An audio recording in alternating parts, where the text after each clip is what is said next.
Throughout your career as an artist, can you pinpoint the moments you've had positive or negative experience in regards to a teacher, an instructor?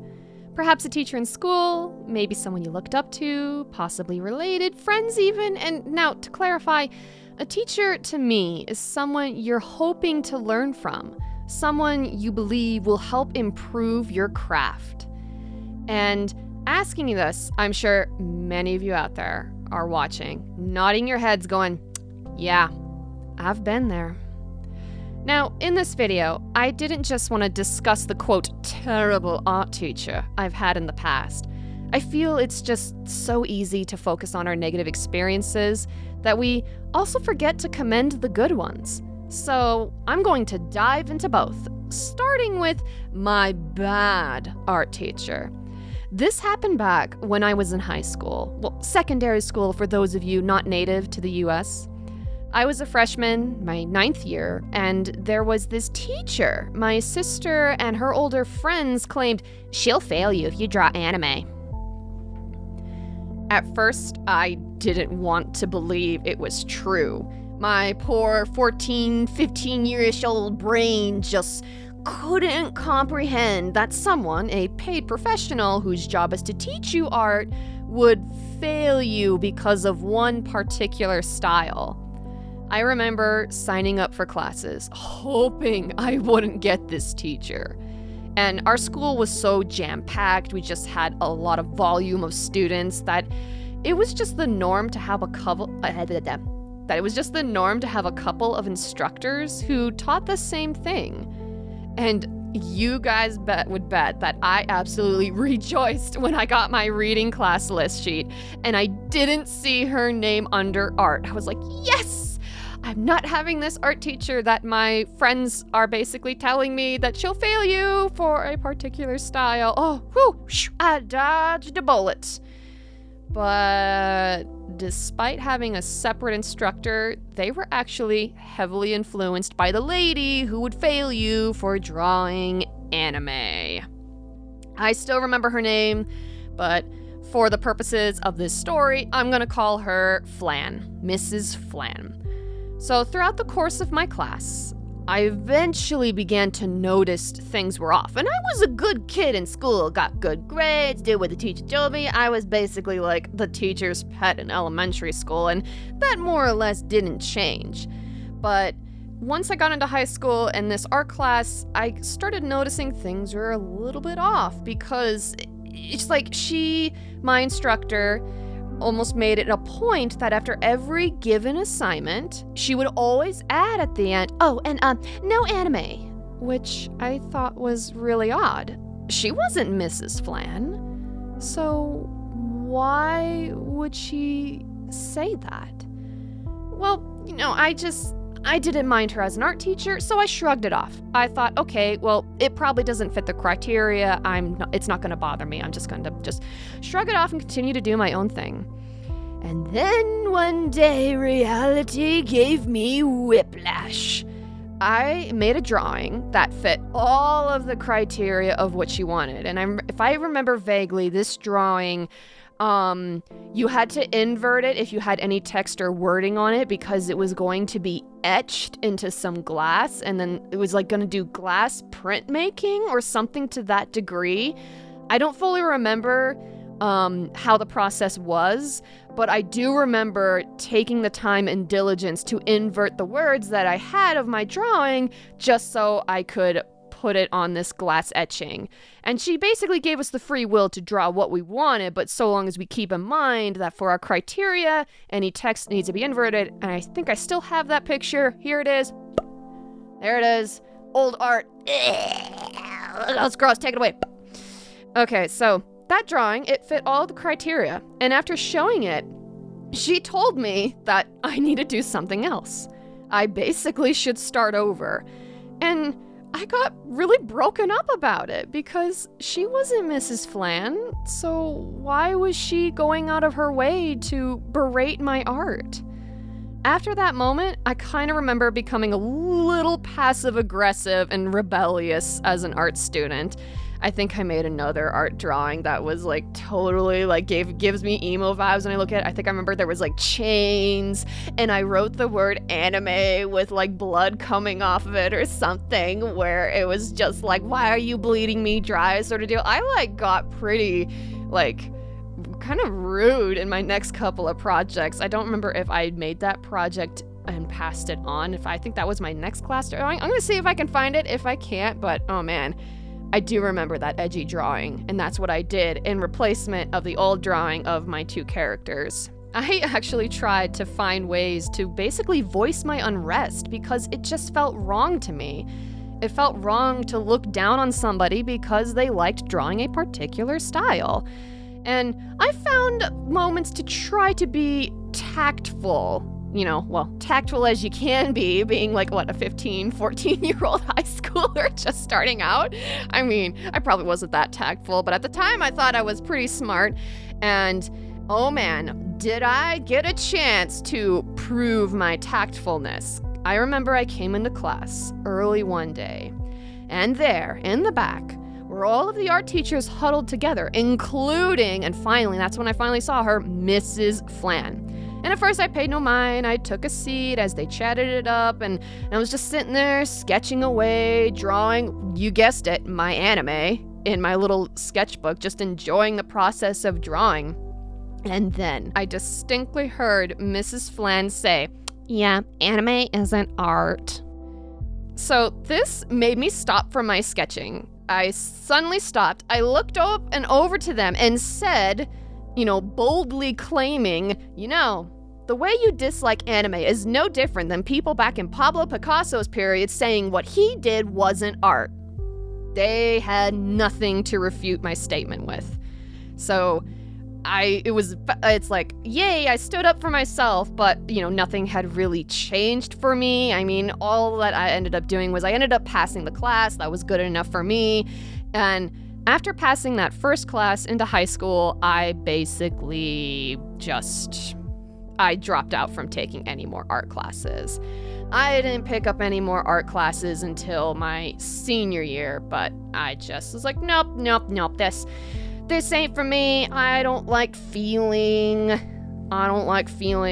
ashamed for what I like to draw. And now that I've grown and I reflect back on the experience, I used to feel a lot of bitterness anytime I would approach people, especially older people, and how they would say anime isn't art and blah, blah, blah. I would feel always that sting, that wound from my past. But now, as I'm on the precipice of becoming 30 in like maybe a few years from now, I sit back and I can't help but I think about it in a different light, where I just wonder, like, why would an art teacher be so adamant to say and proclaim that anime isn't art? Why would Mrs. Flan say such a thing? And granted, I don't know why. I don't know if she still works in the old school. I don't want to even make it a point to go out and reconnect to see, but it's something that I like to speculate. And to say that anime isn't art, I can concede to the idea of it being a matter of opinion, but to deliberately go out of your way to fail somebody based on a particular style seems a bit much. And granted, I can understand that if the criteria of the art assignments weren't met and the student totally ignored them, I can kind of see that like leeway of grounds for failing. And I actually learned this later when I was talking with my sister and we were just discussing about it, but there have been art students in the past where I wonder if this was the case with Mrs. Flan, that she came up against some students that would just headbutt with her so much and basically told her, the only thing I want to draw is anime. I'm only going to draw anime. I'm not going to draw anything else. You can't make me. Don't try to change who I am by trying to make me draw other things. Don't make me get out of my box. I like my box. I want to stay in my box. And maybe that kind of very closed off mindset of only wanting to draw this new thing without encouraging these types of students to explore and expand their horizons, maybe she just had enough of it and was like, all right, that's it. you gonna be in my class, you do and draw what I tell you to do, otherwise I fail you. And like, well, over here in the States, grades are very motivating for a lot of us to get stuff done and assignments turned in. I would know, I was there, that was me. That was not for everybody, but that definitely was me. And so did this art teacher become hardened because she kept butting heads and basically was like, all right, that's it. Sadly, I don't know her side of the story, but I can only speculate. Needless to say, that experience really hurt me. And it wasn't until after I had moved in my junior year, which was my 11th year, second to last year of high school for me, yay! Some fellow art friends, after I moved, introduced me to Mrs. Marianne Barbie-Rice, and I'm never going to forget her. She was always such a pleasant and inspiring art teacher that after I learned about her in my junior year, I was like, man, if I had known about you, I would have taken art class in my junior year, but I didn't. So I was so happy that I still had at least one more year of high school, and I quickly picked up another art class. I think because I only took one art class, it wasn't like the beginning level. It was kind of like maybe more intermediate arts. I don't remember. All I remember is that I was just happy to be in that art class because of Miss Marianne Barbie-Rice. I adored her. And she just had a way that nurtured the creativity in every student of hers. And not once did I ever feel ashamed in what I drew and wanted to push myself because of her. I was given the freedom to draw what I want so long, as it met the criteria.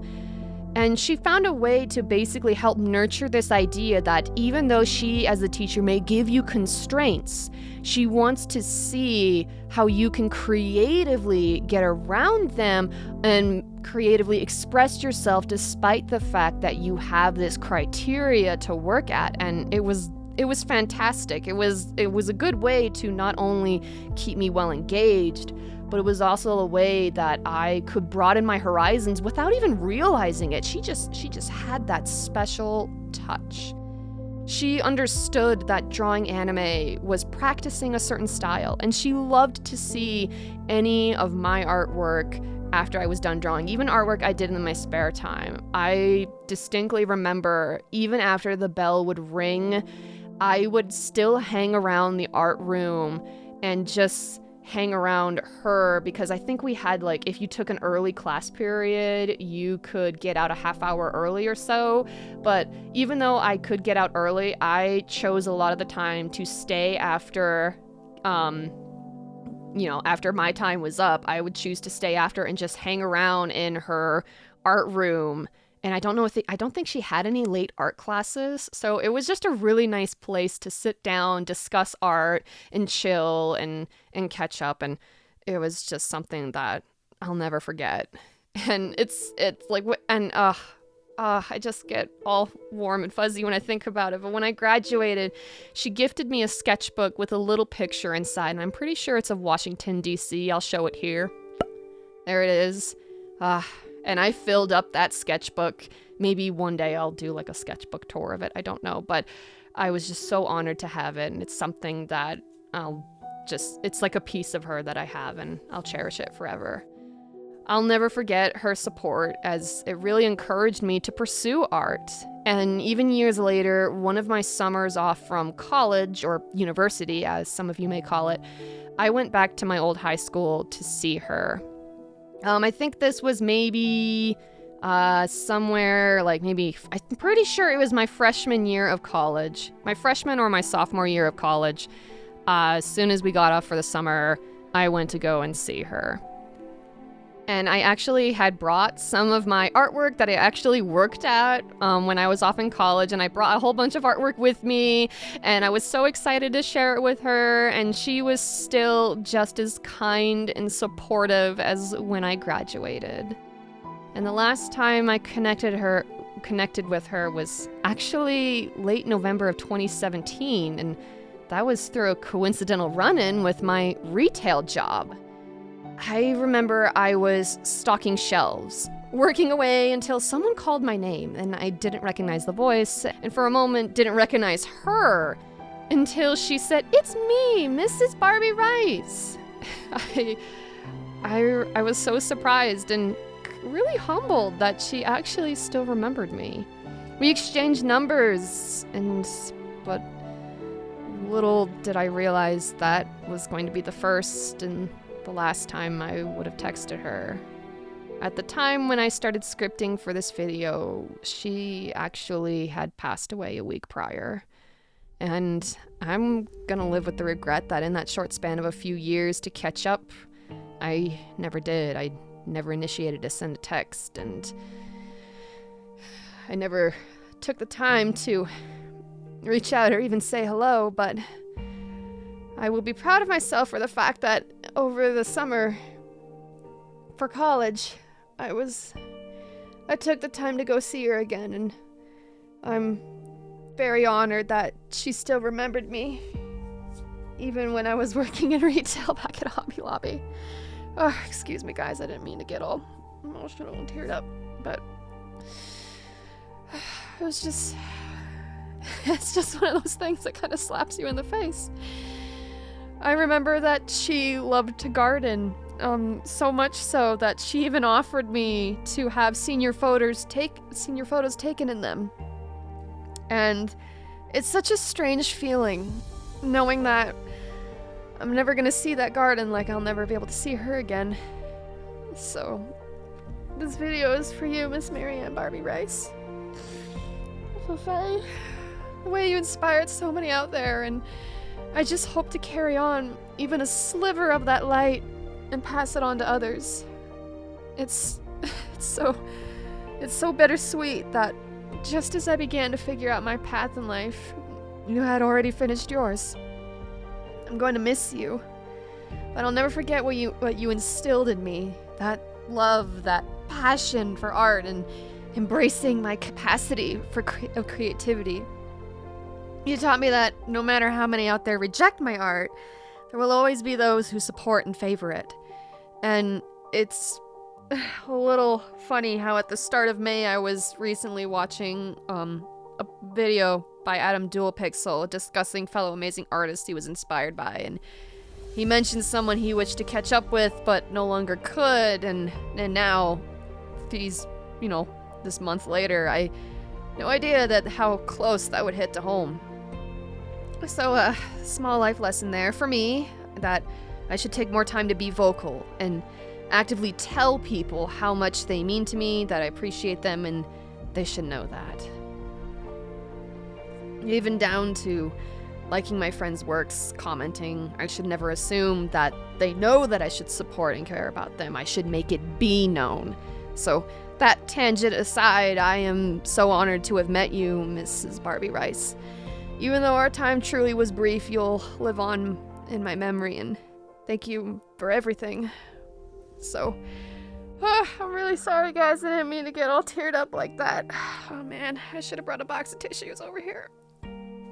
Originally, I was going to leave this video asking, what were some of your unpleasant experiences? But instead, to further honor Mrs. Barbie-Rice's memory, I want you guys to tell me below, what were some of the best? Was there ever someone out there who inspired you or made you feel good when it comes to your art? And I would really like to know. I really want to know what some of your best experiences were when it came to your art. A compliment, maybe someone recognized it that you really looked up to. And please let me know. I want to know some of your best experiences that you've ever had. So, goodness. Thank you guys so much for watching, and I really want to read what you guys have to say. So, please let me know, and remember everybody, be awesome, be you. Akemi, out.